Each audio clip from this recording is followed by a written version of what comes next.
Semoga Bapak Ibu semua dalam keadaan sehat walafiat. Amin ya rabbal alamin. Yang sama kita hormati guru kita ada duduk di samping sebelah kanan, Buya Ristawardi, pimpinan-pimpinan travel beserta para asatidz, ustadz pembimbing, semua jamaah umroh akbar bersama Ustadz Abdul Somad petang ini. Mudah-mudahan umroh yang kita lakukan itu menjadi merubah perilaku kita semua, insya Allah. Amin. Kalau kita perhatikan, semua ibadah itu ada target yang mau dicapai. Jangan terjebak pada ritual. Contohnya puasa. Puasa itu bukan sekedar tahan makan, tahan minum, bukan. Puasa itu kalau kita baca ayatnya, ya ayyuhalladzina amanu kutiba alaikumusyiyamu kama kutiba alal ladzina min qablikum la'allakum tattaqun, supaya takut sama Allah. Salat bukan sekedar tegak, ruku, i'tidal, sujud, duduk, sujud, tasyahud, salam. Tapi salat itu tujuannya innas sholata tanha 'anil fahsya wal munkar. Nah, umroh ini, apa yang mau ditarget dari umroh ini? Umroh ini sama dengan haji. Beda umroh sama haji hanya pada rukunnya saja. Jadi kalau umroh itu 5, niat, tawaf, sa'i, tahallul, tartib. Haji tinggal tambah 1, wukuf di padang Arafah. Niat, tawaf, sa'i, tahallul, tartib, maka haji tinggal wukuf di padang Arafah. Dan setelah haji itu disebut umrah. Wa atimmul hajja wal umrah. Mudah-mudahan kita bisa melaksanakan haji, insyaallah. Apa tujuan daripada umrah atau haji ini? Faman farada fihinnal hajja 3. Fala rafasa wala fusuqa wala jidal. La rafasa, tidak ada kejahatan seksual. Ada kejahatan non seksual. Wala jidala, tidak kasar pada ucapan. Lebih lengkap. Kalau puasa umum, takut. Kalau sholat 2, keji dan mungkar. Umroh lebih halus lagi. La rafasa, tidak nakal secara seksual. Wala fusuqa, tidak nakal non seksual. Apa yang dimaksud dengan kenakalan seksual? Ada orang yang rajin sedekah, rajin infak, rajin puasa, rajin bangun masjid, tapi matanya kejahatan seksual, ngomongnya porno, na'udzubillah. Mudah-mudahan yang ngomong ini dijaga Allah Subhanahu wa ta'ala. Ada sebaliknya, orang matanya nggak jelalatan. Suami saya itu dulu Pak Ustadz sebelum umroh matanya jelalatan. Setelah umroh ini alhamdulillah. Kenapa? Memang sudah rabun. La rafasa, tidak nakal secara seksual. Wala fusuqa, tidak nakal secara non seksual. Wala jidal, dan lidahnya tidak kasar. Dan memang selama kita melaksanakan umroh, dari mulai niat di Bir Ali sampai ke Makkah, tawaf, sa'i, tahallul, ngomongnya nggak kasar, rambut takut digaruk, copot, bayar dam. Jangankan rambut, hidungnya gatal gak digaruk. Padahal mencabut bulu hidung sendiri, bukan mencabut bulu hidung kawan. Dia betul-betul menguasai dirinya. Maka begitulah kita setelah melaksanakan umroh ini, menguasai diri. Maka kata Nabi, siapa yang melaksanakan ibadah ini secara tidak hanya sekedar fikihnya, gerakannya, mutar-mutar, lari-lari, enggak, tapi mengambil hikmah di situ, maka keluar dia dari umroh ini kayauma waladathu ummuh, keluar dari umroh seperti keluar dari rahim ibunya, seperti bayi yang baru lahir. Makanya selesai sa'i, potong rambut, gundul. Nah, ini saya melihat banyak nih bayi-bayi yang baru lahir, bersih dari segala dosa. Bagaimana dengan yang tidak menggundul rambutnya? Nabi mengatakan wal muqassirin, yang memotong pendek. Yang pertama al muhalliqin, rahimallahul muhalliqin, Allah mencurahkan rahmatnya pada yang muhalliq. Muhalliq artinya cukur habis. Yang kedua wal muqassirin, yang memotong pendek. Jadi yang memotong pun juga mudah-mudahan sudah diampunkan Allah segala dosa-dosanya. Yang perempuan cukup dipotong ujung rambutnya saja. Maka ketika kita sedang bertawaf, simbol bahwa hidup terus berputar, tidak pernah berhenti. Malaikat di atas bertawaf di samping Al-Baitul Ma'mur, subhanallah walhamdulillah wala ilaha illallah wallahu akbar. Makhluk di bawah Baitullah tawaf, subhanallah walhamdulillah wala ilaha illallah wallahu akbar. Planet, bumi, matahari, bumi, bulan, Neptunus, Merkurius, Pluto, Mars mengelilingi matahari dengan tasbih subhanallah walhamdulillah. Dari mana Ustaz tahu planet-planet bertasbih? Buktinya ketika ada petir menyambar, Nabi mengajarkan kita doa subhana man yusabbihu bihir ra'du wa bihamdi. Maha suci Allah yang petir, makhluk-makhluk langit pun juga bertasbih.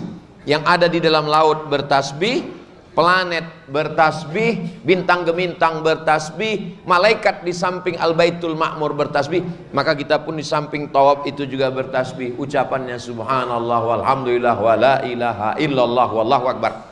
Tapi kemarin kita baca doa putaran 1, putaran 2, putaran 3, itu dibuat oleh para ulama bagus. Daripada nggak tahu mau baca apa. Kalau bisa baca alhamdulillah, nggak bisa baca tinggal tasbih subhanallah walhamdulillah wala ilaha illallah wallahu akbar.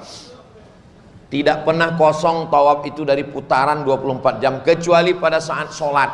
Karena sholat wajib, kalau sholat sunat tetap, tarawih orang tetap berputar.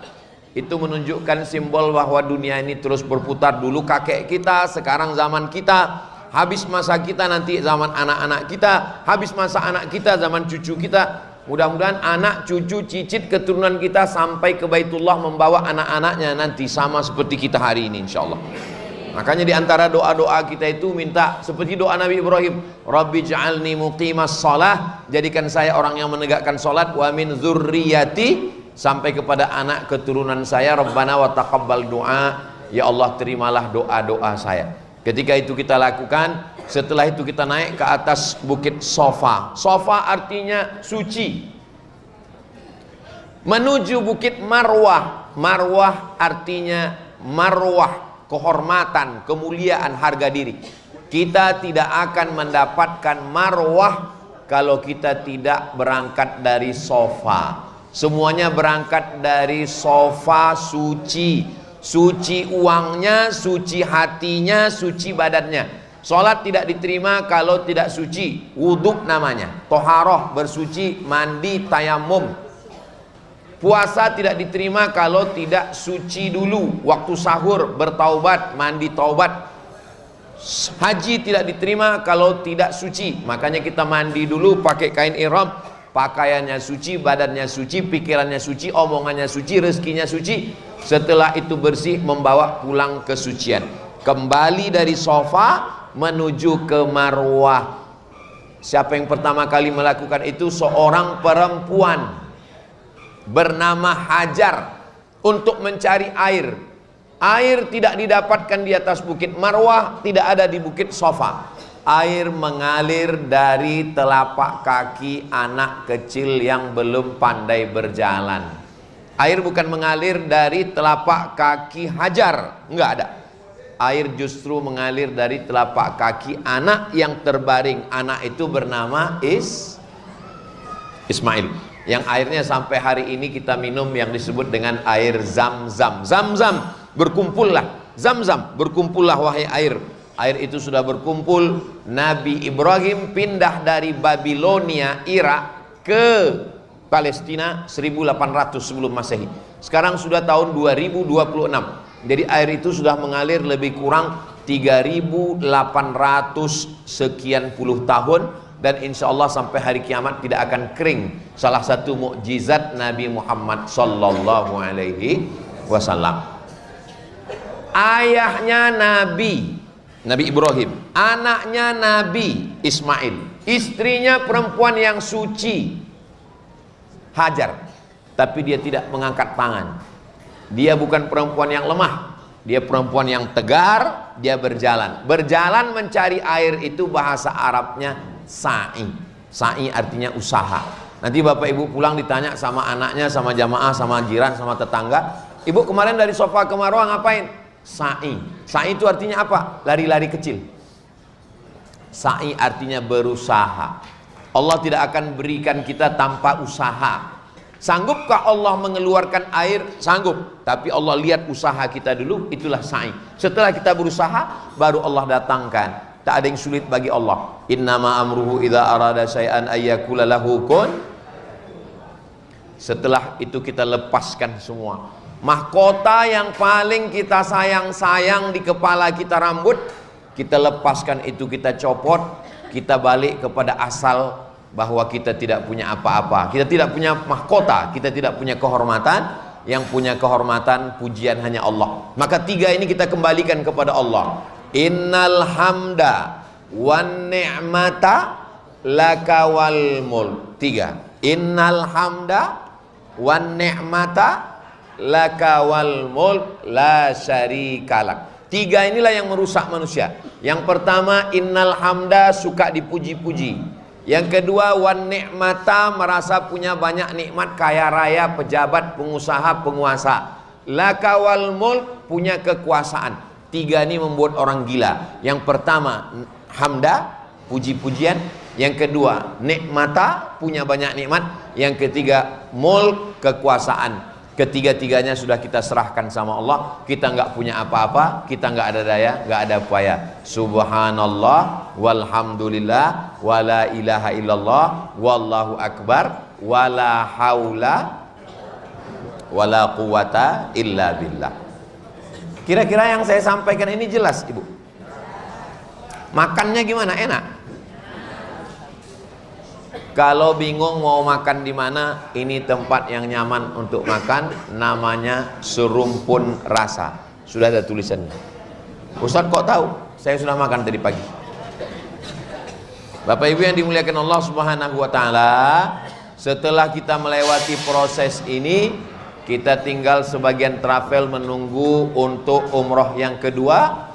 Kita laksanakan umroh kedua untuk almarhum almarhumah, pahalanya sampai sesuai hadis Nabi Shallallahu Alaihi Wasallam. Ketika ada seorang sahabat mengatakan, labbaik Allahumma syubrumah, saya menghajikan syubrumah. Kata Nabi, syubrumah itu siapa? Akhi, saudara saya. Kamu sudah haji apa belum? Belum. Hajikan dulu dirimu, baru hajikan syubrumah. Kalau haji pahalanya sampai, maka umroh juga pahalanya sampai, karena huruf waw di situ namanya waw ataf. Haji juga sampai, umroh juga sampai. Maka ibu, bapak yang umroh kedua, labbaik Allahumma umrah an fulan bin fulan. Saya melaksanakan umroh untuk fulan, ibu, ayah, keluarga yang mau diumrohkan. Maka itu sebagai salah satu tanda hubungan kita, ucapan terima kasih. Man lam yashkurin nas, siapa yang tidak berterima kasih kepada manusia, lam yashkurillah, dia tidak bersyukur kepada Allah. Ibu yang melahirkan kita, apa balasan kita? Ayah yang sudah menyekolahkan kita, apa yang bisa kita berikan untuk mereka? Selama sudah. Nah, umroh ini kita berikan sebagai salah satu ungkapan. Ketika kita membalas kebaikan orang, maka anak-anak kita pun juga nanti akan membalas kebaikan kita. Mudah-mudahan semua anak-anak kita anak-anak yang soleh dan solihah, insyaallah. Ini salah satu cara Allah untuk melembutkan sifat brutal, beringas manusia dengan melaksanakan umroh ini. Niatnya labbaik Allahumma umrah, tawafnya berputar berkeliling, pakaiannya pakaian mayat, pakaian kematian, pakai jubah tidak, dia pakai kain ihram sehelai di bawah, sehelai di atas, bukan pakaian kebesaran. Pakaian ibu adalah pakaian jenazah, artinya kita sudah melewati fase kematian. Maka pulang dari sini tetap takut mati. Pulang dari sini kita sudah siap untuk menghadapi kematian, karena kita sudah pakai pakaian kematian.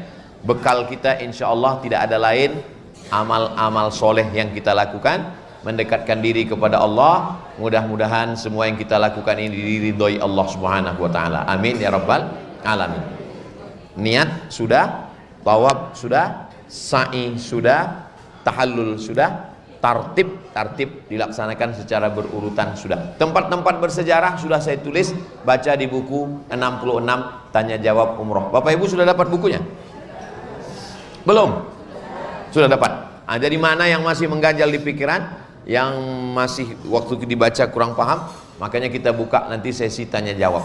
Nah, nanti saya serahkan kepada protokol. Itu kajian kita petang ini sebagai pengantar dialog kita, insya Allah. Mudah-mudahan sisa beberapa hari lagi. Yang jamaah besok pulang, mohon maaf, angkat tangan.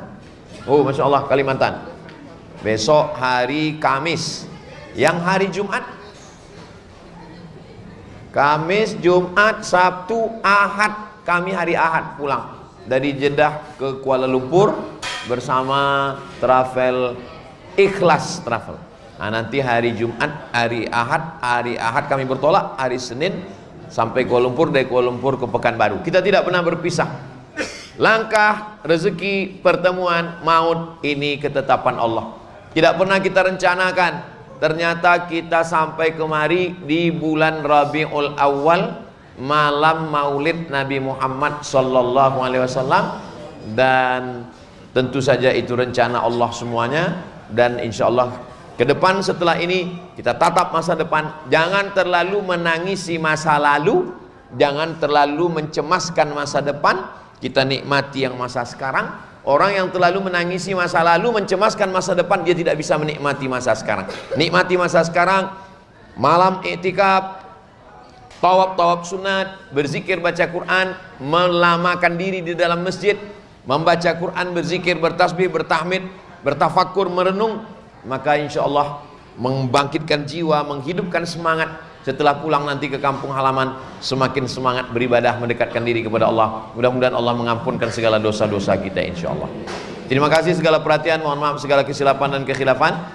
Ada tanya jawab, saya serahkan kembali ke Al-Mukarram Ustadz Qurtubi. Terima kasih. Wassalamualaikum warahmatullahi wabarakatuh.